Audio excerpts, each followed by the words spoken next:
newly developed imaging technique, a team of researchers in Australia has directly observed a unique neuromotor firing pattern outside of the brain or central nervous system.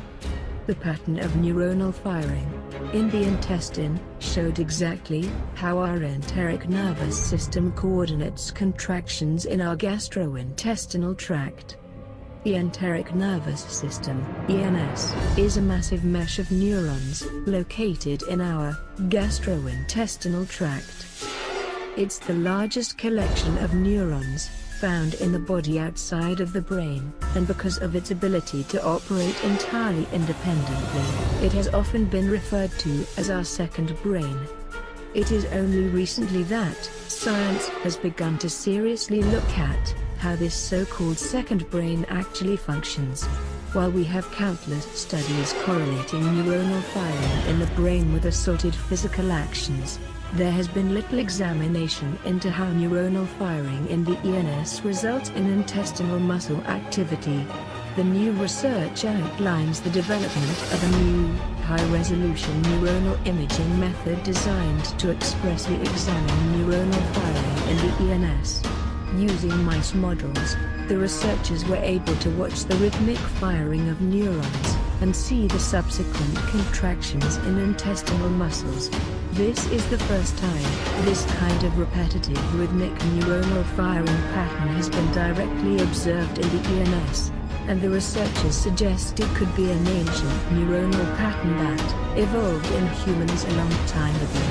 For years, our second brain has been largely disregarded as simply something that manages the messy complexities of our digestive system, but a growing body of research is beginning to indicate it may have much more broader and holistic effects.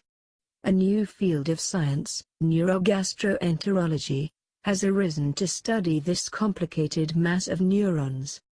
Exactly what wider effects the second brain has on our broader well-being is yet to be understood, but the ENS does produce and utilize a large volume of neurotransmitters, including around 95% of the body's serotonin and 50% of the body's dopamine.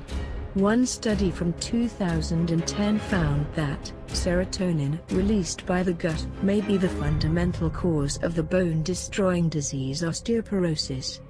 Tests with a drug that inhibits that specific gut-driven release of serotonin in rodents was seen to virtually cure the animals of the disease.